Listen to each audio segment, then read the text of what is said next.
Olá, caros ouvintes, caras ouvintes, amantinhos e amantinhas do Bate Furado, sejam todos e todas bem-vindos, bem-vindas e bem-vindes.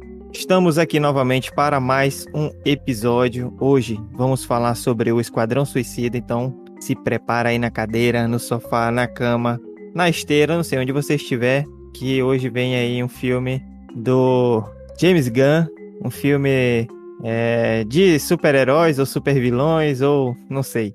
E para falar sobre este filme, estamos presentes eu, Ryzen, nosso querido Fink. Oi. Nosso querido Thomas. E aí, jovens? E o nosso querido Dorminhoco Tio Gamer. E aí? Esse tio gamer que não é o tiozão do Zap, ele nunca, jamais fala a piada do pavê para comer.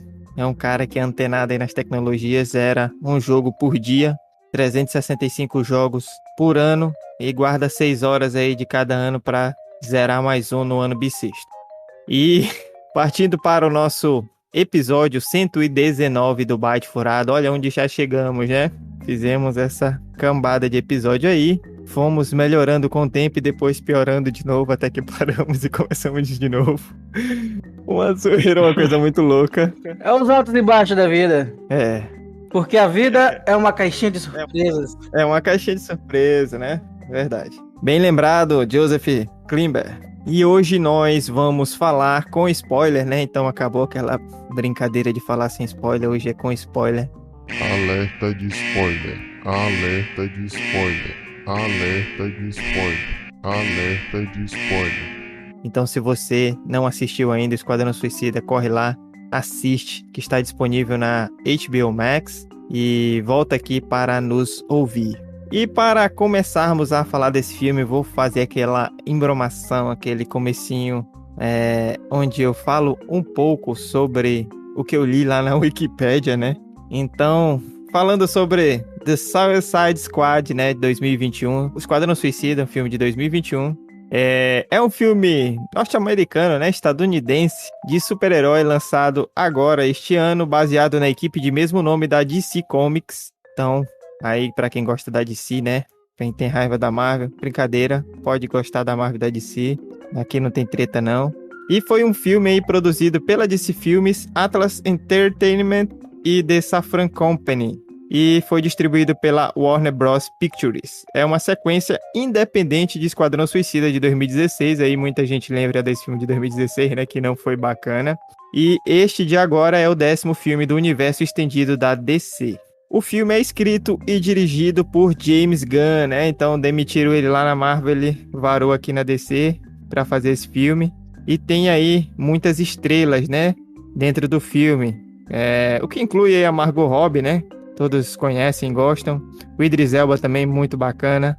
O John Cena, né? O Joel Kinnaman, Sylvester Stallone. Essa nem eu sabia que o Sylvester Stallone estava lá, mas ele faz a voz do tubarão lá. Do tubarão rei. E nós tivemos a Viola Davis também, né? Sempre maravilhosa. Ela tá tão... interpreta tão bem nesse filme que a gente fica puto com raiva dela. Tem o Jay Courtney e o Peter Capaldi. Então tem um elenco de peso. E a sinopse do filme é aquela basicona, né? É uma força-tarefa de condenados que estão presos na penitenciária de Bel Haven e são enviados como membros da Força-Tarefa X para a ilha sul-americana de Corto Maltese para destruir Jotunheim, né? Então, esse Jotunheim é uma prisão e laboratório da era nazista que mantinha presos políticos e conduzia experimentos. Lembrando que essa é uma história que introduz novos personagens, né? E é separada da narrativa do primeiro filme. Então, apesar de ser o segundo filme, até o nome é parecido, né? Que o primeiro filme é Esquadrão Suicida e esse filme é O Esquadrão Suicida, né? Então, tem esse artigo ali. E ainda continuam alguns membros do elenco do primeiro filme, mas é uma história separada, uma narrativa independente ali. E foi lançado em julho de 2021 esse filme no Reino Unido e nos Estados Unidos em 5 de agosto. E tá aí disponível hoje na HBO Max, para quem quiser assistir e tiver assinatura, ou então disponível nos torrents aí, nos sites de torrent mais próximos a você. No geral, esse longa ele recebeu críticas positivas dos críticos, né? Falaram ali sobre o estilo visual e humor irreverente, e acharam que melhorou com relação ao filme antecessor. E inclusive nós vamos ter aí futuramente um spin-off, né? Uma série ali do Peacemaker que vai ser estrelada pelo John Cena e vai estrear em janeiro de 2022 na HBO Max. Então, dito isto, né? Deste filme aí que todos aqui do Bate Furado assistiram e estão loucos aí para comentar. O Tio Game, inclusive, tá passando fome hoje. Ficou privado de comida aí para poder participar deste episódio, né? Então, eita, força de vontade. Acho que vai ser na força do ódio. Então bora pedir uma pizza pra gente. Olha aí. Então vamos lá. O que vocês acharam, caros coleguinhas, deste filme? O que vocês acham? A gente começa falando do comecinho do filme? Ou a gente fala de maneira geral? O que vocês acham? Eu acho que a gente pode começar ali do começo, né? Recrutamento ali, eles vão lá pra ilha. O que vocês acharam desse começo? Algo até que eu acho até engraçado nesse começo ali, justamente comparando com o filme anterior. Porque no anterior tinha muitas reclamações de vocês não mostraram muito sobre os personagens, vocês não desenvolveram bem os personagens ali, a gente não tinha tempo de se apegar. E a mesma coisa basicamente acontece nesse. Então, tipo, mesmo assim, eles conseguem ficar bem diferente do que foi do primeiro filme. Rapaz, aqui deu uma falhazinha aí pra vocês também? Deu. Bem no final da tua fala. Eu não lembro qual foi o final da minha fala. Tava falando da diferença dos dois. Isso era o começo da minha fala. O começo era o fim era o começo. Mas falhei, Tá hein? tudo conectado. Vai acontecer de novo. De qualquer jeito, mesmo tendo, tipo, esse negócio meio parecido de eles não... a gente não ter bem esse contexto dos personagens, né? Não ter esse início dos personagens. Eles só meio que nos apresentam os personagens. Aqui tá coisando toda hora minha internet. Está caindo pra 600 ms. Dá muito atraso.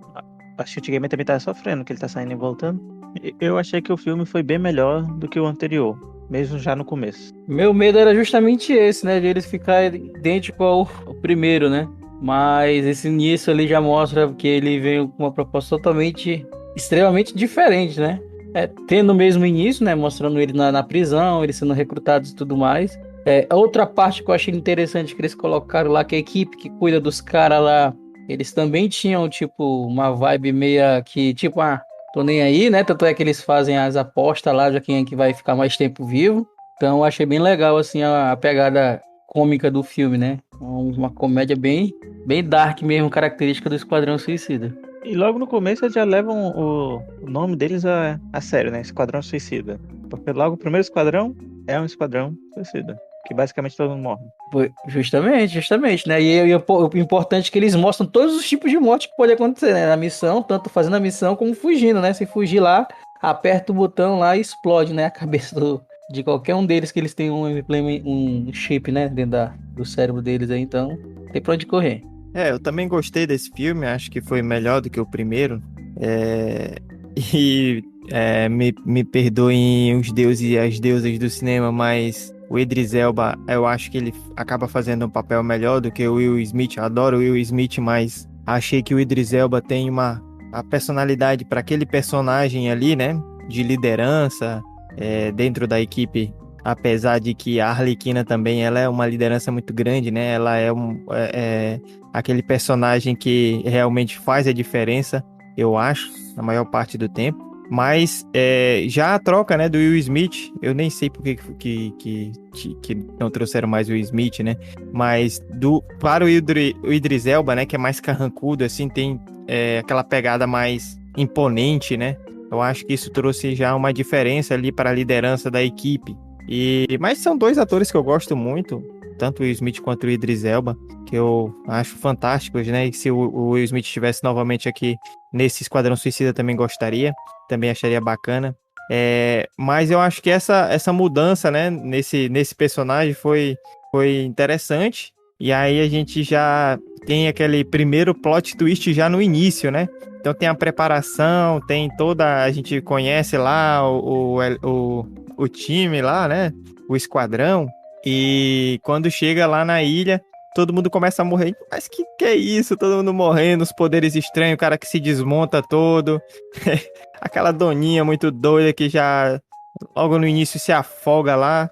a gente fica, meu Deus, que é isso, né? Tem o velho lá que é chato, também mata o passarinho no começo, já todo mundo começa a levar o farelo, é muito estranho, né? E a gente vê que já é o primeiro plot twist, então é bem interessante mesmo já começar assim, né? Mostrando ao que veio o filme, né? Não tem pena de matar ninguém e também não vai ser aquele filme clichê, né? Você tem ali reviravoltas, tem várias coisas interessantes ali dentro que tem. E um elenco forte, né? Um elenco que você mata um monte ali no começo e ainda tem outros outros personagens bacanas, né? A gente tem o Bolinha lá, que a gente não dá nada pra ele, parece um Teletubby, sei lá o que, bicho esquisito, e de repente ele tem um poder muito forte, né?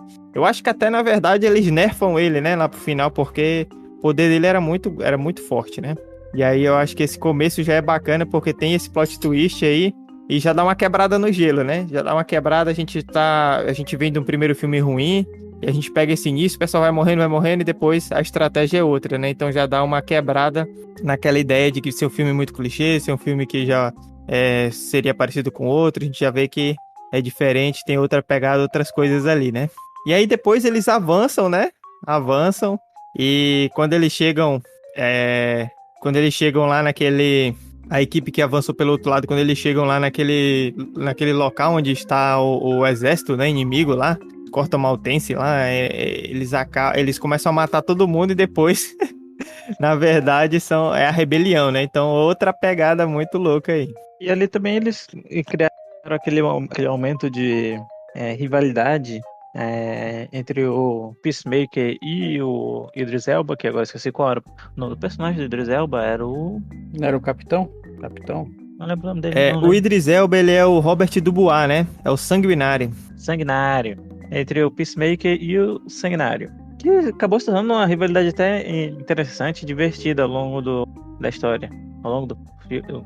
Eu achei interessante também a arma, né? A arma dele, né? Falando nessa questão de como ele... Né? A arma dele é cheia de módulos, né? Que ele vai fazendo vira pistola, depois ele pode fazer um rifle até, criar um canhão, praticamente, né? Sem falar também que existem alguns personagens aí que marcaram, né? Como o próprio Dark Rising colocou ali, o pessoal que morre logo no começo, tem um que se afoga logo lá também. Tem esse outro personagem que ninguém dava nada pra ele, depois aparece que ele tem alguma coisa pra dar. Tem a mina dos ratos, como é que é o nome dela? Pois é, tem a dos ratos lá, que também... É a Daniela Melchior, né? Que ela faz a Cleo Caso, que é a Caça-Ratos 2, né? O pai dela era o Caça-Rato e ela é a Caça-Ratos 2. É essa daí também. Do pessoal. Que poder mais esdrúxulo, né? Mas depois ajuda bastante lá, é verdade. É pra quem gosta de gato aí, lá na oficina que eu trabalhava, né? Quando eu era adolescente, o pessoal colocava o nome do gato de Caça-Rato, né? Aí não tinha erro, não. Já cumpriu o propósito. Só que não era igual o Tom, não, né? Não, a barra era pesada. Pois é. Outro também que fez muito, assim, eu acho que marcou muito de personagem, assim, pelo jeito, né? Foi o que o Arnold Schwarzenegger, o Sylvester Stallone deu a voz, né? Que é o Tubarão Rei. Ele, às vezes aparece com a cara meia, tipo assim, não, esse cara aqui não faz nada não, ou é inofensivo, e quando aparece ele em ação, ele é rigorosamente bem hostil, né? Cara, o Nanaue, né? O Tubarão Rei, muito, muito, muito foda, né? Ele realmente osso duro de roer. O cara que difícil de matar o Tubarão Rei. O negócio é de barra pesada. Pois é. Falando em personagens assim, eu acho que a gente não poderia deixar de falar aí da Margot Robbie, né? Fazendo a Arlequina, que no primeiro filme eu já gostei dela. E nesse, pra mim, assim, ficou realmente marcado. Pra mim, agora, acho que toda vez que eu pensar em Arlequina, eu vou pensar nela. Ela como atriz que faz a Arlequina. Vai ser a cara. Sem dúvida, né? Ela fez uma atuação deslumbrante aí no filme, né? Todas as cenas bem feitas, né? Aquela parte lá que ela é capturada lá, que pensa que ela vai ficar lá presa, ela começa já... Os caras até fazem um plano, né? De tirar ela de lá, quando vão ver ela já tá solta, matou todo mundo, matou até o cara que queria casar com ela. Enfim, ela é daquele estilo, né? Arlequina sendo Arlequina. Outro também que me surpreendeu muito foi o John Cena, né? O pacificador aí, que tanto é que vai ter agora uma série pra ele, então o cara se superou aí. Eu também achei que ele se superou, foi boa a atuação dele. E ele primeiro ficou tendo aquela rivalidade ali, né, com o Sanguinário. Então, o Pacificador e o Sanguinário ficaram ali disputando, né? Tinha uma disputa ali. Assim, de início eu não fui muito com a cara do Pacificador, não, né? Achei ele um cara prepotente e tal, e tinha aquela disputinha ali. E, assim, mais pra metade do filme eu comecei a achar ele interessante ali nas ações dele. Mas pro final a gente viu que realmente ele tava ali pra cumprir outros propósitos, né? E fez merda no final, né? Muita. Então, Importante para fazer a história caminhar e bacana o personagem dele porque ele faz de tudo para conseguir chegar no fim, né? Ele não liga muito pros meios, ele vai fazendo de qualquer jeito para alcançar o ideal dele. um cara que cumpria a missão, né? Foi pra fazer a missão e essa é a ideia dele. E poderia matar qualquer um dos outros pra cumprir a missão que foi dada, né? Então, nesse sentido, ele era bem rigoroso na missão dele, né? Pra levar pra frente a missão. Mas nós tivemos também, é o que o Thomas acabou de falar, né? Essa outra reviravolta, né? Que foi a morte acho que era coronel, presidente, não lembro agora, mas do mais poderoso lá da ilha, né? E a Arlequina foi também um plot twist, né? Reviravolta, né? Mata ele muito rápido ali. Ele disse que estava apaixonado, trata ela bem e tal, e ela já mata ele. E tem uma primeira reviravolta que depois Ela poder ficar na explica, mão daquele malucão lá. ela explica o motivo, né? Porque ela disse que depois que o Coringa largou ela, o próximo cara que ela namorasse, ele ia matar, né? Então ela explica o motivo de ter matado ele, mesmo gostando. O que a gente esqueceu também de falar foi que naquela parte que eles encontram, né, os revolucionários ali, né, que estão contra o governo que está posto, né, que são um grupo contrário aos poderosos ali da ilha lá, é que nós temos a brasileira, né? Temos lá a Alice Braga, que faz ali o papel de Sol Maria, uma guerrilheira ali. E muito interessante, né? A Alice Braga, ela tem feito aí vários filmes, né? Ela participou, por exemplo, né, dos Novos Mutantes lá. E é esse o nome do filme, né? Agora eu esqueci, mas acho que é Novos Mutantes. E, pô, bacana, né? Atriz brasileira fazendo papéis aí interessantes, né? Nesse terreno dos super-heróis, né? Então, achei bacana a atuação dela e uma atuação importante, né? Não é uma atuação simples, né? Ela estava à frente ali do exército que estava contra os poderosos ali da ilha lá. E bacana que a gente tem essas participações, né? A gente já viu o Rodrigo Santoro em outros filmes, né? Outros brasileiros e brasileiras também. E é sempre bom quando nossos atores e nossas atrizes estão aí em filmes interessantes como esse. Outro plot twist aí já envolvendo o personagem, acho que foi justamente o do Coronel Rick Flag, né? Rick Bandeira, que é interpretado pelo Joel Kinnaman, que, a propósito, eu achei a atuação dele ali no Esquadrão Suicida bem melhor do que no Altered Carbon. Ele é o cara que faz o primeiro personagem, o primeiro Takeshi no Altered Carbon, né? Primeira capa dele. E ali eu achei que a atuação dele foi bem melhor do que lá no Altered. E assim, eu acho que ao longo do filme eu acabei achando ele um personagem interessante, acabei gostando dele ali. E ele era aquele personagem justo, né? Então tá sempre fazendo as coisas de acordo com a justiça. Às vezes mesmo que vai contra o país dele, ele vai fazer, né? Porque é o certo de ser feito. Ele não segue o caminho mais fácil, né? Ele segue o caminho certo, por assim dizer. E acaba morrendo na luta com o Peacemaker. E aí já é meio que uma reviravolta em cima da reviravolta, né? Porque o coronel, que era pra ser tipo... Que era o pau mandado da Amanda Waller, resolve desobedecer porque vê que as coisas estavam erradas ali. E o Peacemaker, que era pra ser o criminoso, é o que resolve seguir a ordem do governo, né? Da Amanda. E eles acabam lutando e... Outro ponto interessante é o monstro que existe ali naquela ilha lá, né? Aquele monstro lá onde eles estão fazendo os estudos lá, ele aparece nos quadrinhos, né? De Esquadrão Suicida, né? Sendo uma referência muito grande aí, né? Interessante também ter colocado esse ponto aí, onde eles começam ali a enfrentar ele ali, descobrem, na verdade, né? Que vai indo desenrolando, né? Eles vão entendendo o que tem ali, né? Que eles só sabem que tem que ser destruído. E depois aí que justamente vai dando isso, Sarto, o Conquistador, Starro, o Conquistador, né? E E a gente vai entendendo o motivo daquilo tudo ali, né? Vai entendendo por que que tinha aquele complexo, por que que a missão foi feita daquele jeito, por que que é eles que tinham que ir, né? Enfim, a gente vai entendendo mais ou menos ali, e justamente isso que o Fink coloca aí de ele, o coronel já querendo ir contra aquilo que a missão tava indo, era justamente essa visão que ele viu que o pessoal fez coisa errada, né? E ele queria expor aquilo para todo mundo ver e o pacificador não queria, né? Queria que a missão fosse seguida. Então, é algo também interessante aí que colocaram no filme. Deu a entender que naquela cidade ali o monstro estava mais protegido, né? Porque tinha as pessoas armadas ali, tinha um pequeno exército para proteger. Porque no fim das contas o doutor explica que os astronautas americanos que encontraram, né? Então tá tudo misturado ali de quem é dono desse monstro, né? Quem é o raptor desse monstro, né? Estados Unidos e quem tá ali naquela cidade. Então dá a entender que existe toda uma conspiração e que aquilo ali tá longe dos Estados Unidos, mas na verdade todo mundo tá envolvido. Era uma treta dos Estados Unidos, né? Faz um tempo que eu assisti o filme, mas o que eu lembro é que foi uma descoberta dos Estados Unidos e eles esconderam, né? E aí depois saiu o áudio aí no microfone do Fink. Então era uma descoberta dos Estados Unidos, né? Eles esconderam lá nesse lugar, em Corto Maltese, mas depois houve uma reviravolta no poder lá, e aí saiu do controle dos Estados Unidos, e por isso eles mandaram essa missão, né? Para esconder aquilo ali e acabar com aquele novo governo que tinha entrado, né? Então era uma treta muito grande, mas no geral era coisa dos Estados Unidos, né? Que tava fazendo a merda já. E eles tiveram que fazer essa missão justamente porque o governo que era junto a eles, né, apoiava os Estados Unidos, tinha aliança, foi dissolvido, né, foi tomado por aquele outro grupo do poder, né. Então era mais ou menos essa treta.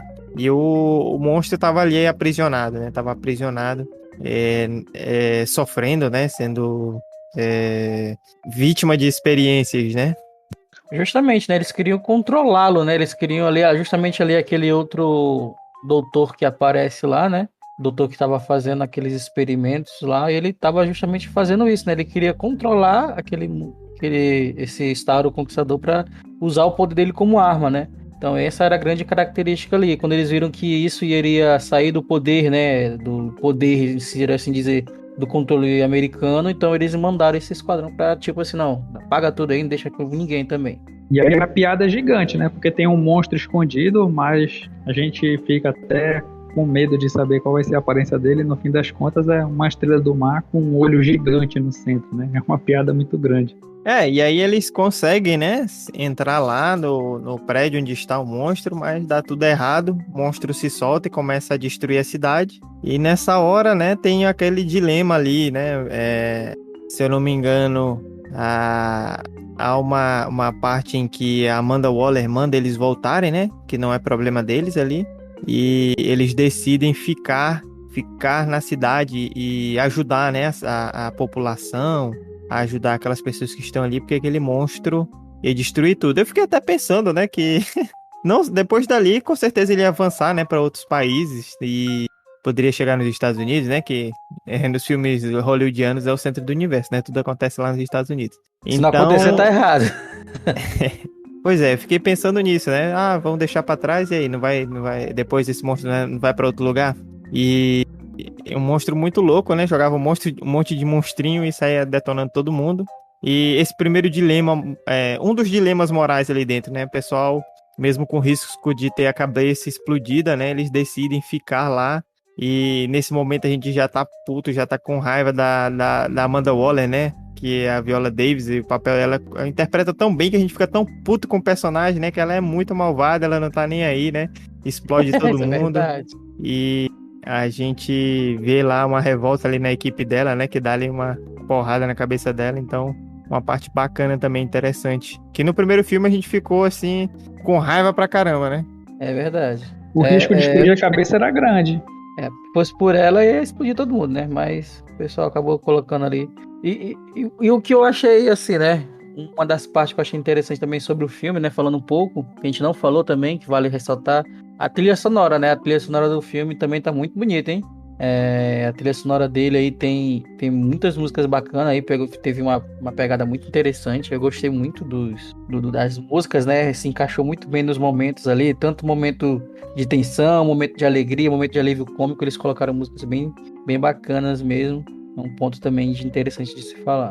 E a Amanda, na verdade, nos quadrinhos também ela é daquele jeito, e eu acho que isso ali ficou muito bacana, porque combinou bastante com a Amanda Waller dos quadrinhos, e que é uma encarnação do mal, por assim dizer. É o lado mal do governo que faz tudo que há de pior. Ela tá por trás de quase todos os projetos que quase sempre dá merda, e a Liga da Justiça tem que fazer alguma coisa pra salvar eles. Embora de vez em quando ela também consegue, com o Esquadrão Suicida, salvar o mundo, enquanto quase o destrói. E geralmente ela é sempre tentando salvar de alguma coisa que ela causou antes. Então é algo ela é um personagem bem controverso. Se eu não me engano, nos quadrinhos tem até uma época que ela se torna residente. Mas eu acho que uma das coisas que eu achei interessante é que, analisando, a gente vê que poucos personagens realmente voltaram do primeiro filme pra esse, né? Poucos personagens vieram de lá pra cá e com os mesmos atores. Tipo a Margot Robbie, a Amanda Waller, que foi a Viola Davis. O próprio Rick Flag, se eu não me engano, ele também já estava no primeiro e veio pra esse. Só que a aparição dele lá é bem pequena. E nós temos o Capitão Boomerang, que novamente veio com o personagem que tava no primeiro, com o mesmo ator. E novamente ele morre logo no começo. Ou seja, nos dois filmes foi o mesmo ator e o cara não teve nem tempo de brilhar. Morreu em 5 minutos de filme. Como se não fosse trágico, né? E é até engraçado porque tá sendo o jogo deles, do Esquadrão Suicida, e o Capitão Boomerang, um dos principais lá. Vamos ver como é que vai ficar esse jogo aí. Mas aí, alguém tem alguma dúvida aí de que o Homem Bolinha era o mais forte ali e nerfaram ele? Pô, mataram o cara, mano. Sem dúvida, né? Eu acho que se ele tivesse ali, ele carregava a missão sozinho nas costas, hein? Acho que era mais fácil ele derreter toda a ilha. Se ele não expelisse as bolinhas no tempo certo. Era meio bizarro o negócio, né? Na hora que ele começou a ver a mãe dele gigante lá andando, meio bizarro o negócio, mas o cara era poderoso demais, ele podia ter destruído aquele monstro ali com o poder dele. Ele era bem poderoso mesmo. Embora a gente também não tenha certeza de qual era o máximo dele, né? E ele era meio paranoico, né? Meio doido. Eu acho que esse filme, ele é bem interessante mesmo, porque ele passa ali o que é o Esquadrão Suicida, né? Então, já começa numa missão suicida mesmo, né? Pessoal morrendo lá. Aí depois tem outra equipe que adentra, né? Eles chegam, matam um monte de gente, então, e era o pessoal que era do lado deles.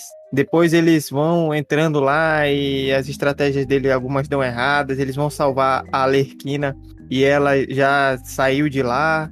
Então é assim, você pega um monte de gente maluca, né? Que faz um monte de merda, junta uma equipe para salvar o mundo, né? O que poderia dar? Então dá um filme muito doido. Mas ele foi um filme bacana, né? Que aposta nessa estratégia cômica também, nessas reviravoltas. Então eu acho que esse filme foi sim, assim, uma cara do Esquadrão Suicida, né? Do Esquadrão doido que faz as maluquices, mas consegue cumprir a missão, né? E apesar de tudo, né? De ser um esquadrão que tem vários problemas, que estavam presos lá, já pro final eles decidem, né? Não pensar só em si mesmo, e neles próprios, e decidem ajudar a cidade. Então eu acho que foi um filme que realmente pegou assim, que poderia ser um filme do Esquadrão Suicida, né? Diferente do primeiro, esse realmente foi bacana. Uma coisa interessante também que tu citou justamente o Bolinha, que ele é muito poderoso, mas ele tem meio que um nerf lá também. É que se a gente for analisar, nenhum dos personagens lá são realmente super poderosos, né? Inclusive aqueles que morreram, eles eram tipo... Alguns deles eram foda, outros nem tanto, tipo aquele cara que se destacava os braços. Nossa, que inutilidade. Mas tinha alguns deles lá que eram tipo... Vou pegar o controle, pô, não precisava nem levantar. Tinha alguns deles lá que eram meio que fodinhas, né? Então, alto nível. Na lança lá também, que eu pensei que ia ser alguma coisa lá, o rapaz da lança, eu também pensei que ia ser alguma coisa, mas aí ele só faz entregar a lança dele pra Arlequina, a Arlequina ainda dá uns tapas na cara dele quando ele morre, pensando que ele tava vivo ainda pra terminar de falar, mas enfim. Foi mais pra um alívio cômico ali, né? E eu acho que no outro, nós tivemos alguns caras bem poderosos no outro, né? E isso também eu acho que fez uma diferença. Nós tivemos aquela bruxa no outro, que era tipo a vilã no final e era super poderosa. O carinha que vomitava fogo. O próprio atirador é um dos personagens um dos maiores atiradores do universo DC ali.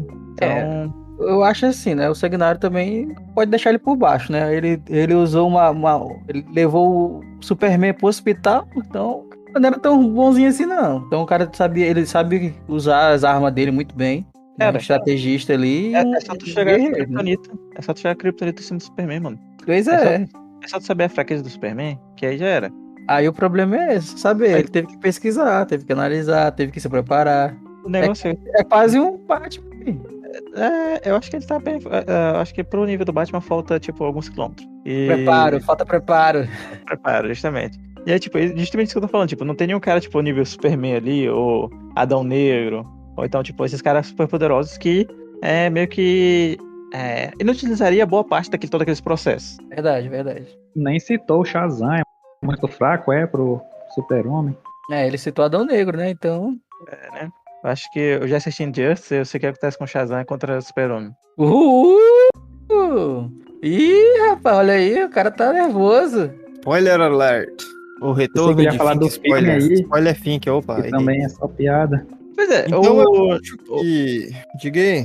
ele falou do filme que é só piada, eu fiquei pensando, tipo, o filme deu certo, e, tipo, meio que teve um caminho andado, acho que justamente pro Deadpool, né? Que o Deadpool veio, um dos primeiros filmes que veio nessa onda de pegar os heróis ali, na verdade, quase o vilão, né? Que é um herói, e trazer ele todo muito doido, então o Deadpool é muito doido, ele faz coisas meio que aleatórias às vezes, e eu acho que eles trouxeram bem isso no Esquadrão Suicida, tipo, aquele momento da Arlequina. Tipo, todo mundo esperava que acontecesse uma coisa, e ela faz uma coisa totalmente desesperada e meio doida. Até porque ela tem problemas mentais, ela é meio doida, então ela faz coisas doidas. E isso acaba se tornando divertido, acaba se tornando. Tendo momentos cômicos ali que eles acabam criando. E eu acho que eles justamente pegaram justamente nesse molde do Deadpool, né? Eu acho que o Deadpool abriu muitas portas para esses elementos. O James Gunn também, ele fez ali os Guardiões da Galáxia, né? E tinha essa pegada cômica também em alguns momentos, né?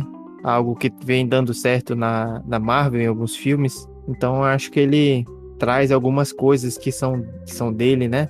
Pra dentro desse filme da DC. E inclusive os Guardiões da Galáxia, eles mesmos, muitas vezes eles beiram os vilões, assim, né? Eles cometem roubos, fazem umas coisas assim, às vezes, principalmente o Rocket, né? Então, Eu preciso do braço daquele cara.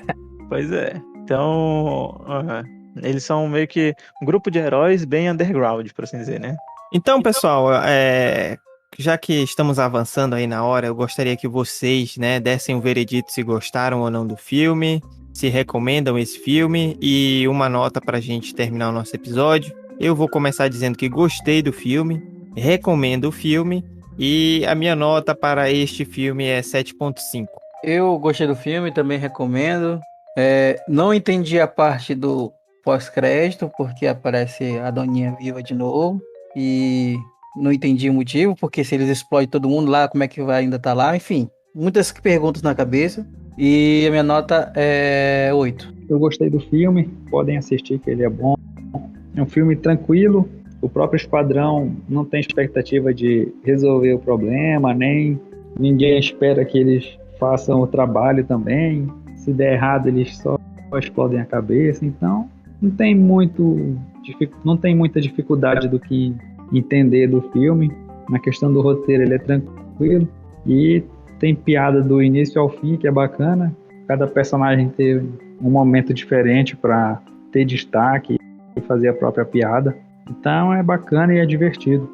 Eu também gostei do filme, achei um filme bem divertido, teve momentos ali cômicos e, assim, eu acho que principalmente os personagens finais conseguiram certos destaques ali, né? Os personagens ficaram vivos no final, por assim dizer, e acho que duas pessoas ali primeiro ganharam bastante destaque extra, assim. A Arlequina teve todo aquele momento de meio que independência dela, então ela conseguia fazer as coisas sozinha, ela não precisava de ninguém para ajudar ela e ela conseguia resolver as coisas. E a Caça-Ratos, que todo mundo ficava meio, pô, esses ratos aí, o que vai fazer com isso aí? E naquele final, ela basicamente detona o Starro, né? Ela começa a invocar os ratos e os ratos conseguem basicamente sozinhos matar o Starro. Aqui lá mostra que ela é bem overpower. E eu fiquei pensando, de onde veio tanto rato também? Parece que os ratos teletransportaram. E Acho que era os ratos aqui de casa, eles vazaram tudo pra lá. Foi, tomara. E assim, então eu achei que foi um filme bem interessante mesmo. E acho que nós fomos falando de vários personagens, foram vários personagens que a gente vai acabar levando aí com a gente e vai acabar esperando coisas, saírem coisas deles, né? Ou que eles apareçam nos próximos filmes da DC. Então, ou séries, né? Como Peacemaker, que já vai sair numa série sozinha. Então eu acho que É um filme que eu realmente recomendo para as pessoas. E eu vou dar nota 8 também. A minha nota é 8 também. Então vamos lá, já que só eu que dei 7,5, bulinou tudo aqui, mas a média ficou em 7,87. 7,87 de média, quase 8, né? Quase que eu arredondo aqui para 8, mas fiquei com preguiça disso também. Então, caros ouvintes, caras ouvintes, amantinhos, amantinhas do Byte Furado, este foi o nosso episódio um pouco atrasado aí sobre o Esquadrão Suicida, né? Já faz alguns dias que foi lançado, já faz alguns dias que assistimos também, mas filme bacana, sempre é bom da gente estar comentando, né? Da gente estar falando, recomendando e dando as nossas notas aqui. Não sei se isso é importante para você, mas demos essa nota aí para esse filme. Quem sabe um dia a gente consegue fazer uma lista lá no nosso site com as notas dos filmes e fazer ver em qual colocação cada um fica, né? Seria bacana. E aí, quem se propõe? Eu não, tchau. Então, caros ouvintes, caras ouvintes, este foi o nosso episódio. Eu agradeço por ter ouvido até aqui. Nos aguentou até esse momento. Você tem muita... É guerreiro. Esse é guerreiro. Guerreira. Se você procura nossas redes sociais e fala, ó, eu vi até o episódio finalzinho que você estava falando um monte de besteira lá, e comenta lá que a gente vai saber que você foi um Mas guerreiro. besteira no começo também, ué. Então ferrou. Aí a gente fala, voltem a assistir todos os episódios e não percam o episódio que o Tio Gamer dormiu. Rapaz, Ei, quem uma achar vez, esse episódio tem que postar pra gente saber, hein? uma vez o Fink Não fez vai um amigo demorar. dele ouvir todos os episódios, sessão de tortura aí. Pior que ele escutou, mano, eu fiquei surpreso. E depois ele ficou falando, vocês erraram em tal coisa. Meu Deus, ele ouviu mesmo? A gente não erra não, a gente produz memes. Então é isso, cara ouvinte, cara ouvinte. Tchau, tchau. Wakanda Forever. Como deve ser. Valeu, falou. Que sua vida seja longa e sua morte seja rápida.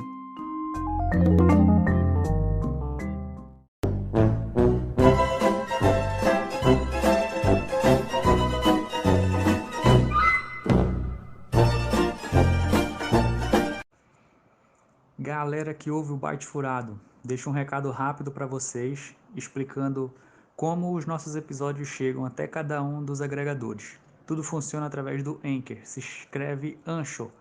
Ele é que distribui em várias plataformas e facilita muito o trabalho de quem quer começar um podcast, porque a plataforma Ancho é grátis, sem limite de tempo ou de episódios. Tem ferramenta que permite gravar, editar e publicar no celular ou PC. Depois o Anchor distribui para o Spotify, Apple Podcast, Google Podcast e muitos outros. Você, ouvinte, pode começar um podcast e receber pelo trabalho, sem necessidade de audiência mínima. Basta divulgar o Anchor, como estou fazendo aqui nesse episódio. Tem tudo para começar em um só lugar. Então baixe o aplicativo gratuito Anchor ou acesse anchor.fm para começar. Valeu, Byte Lovers!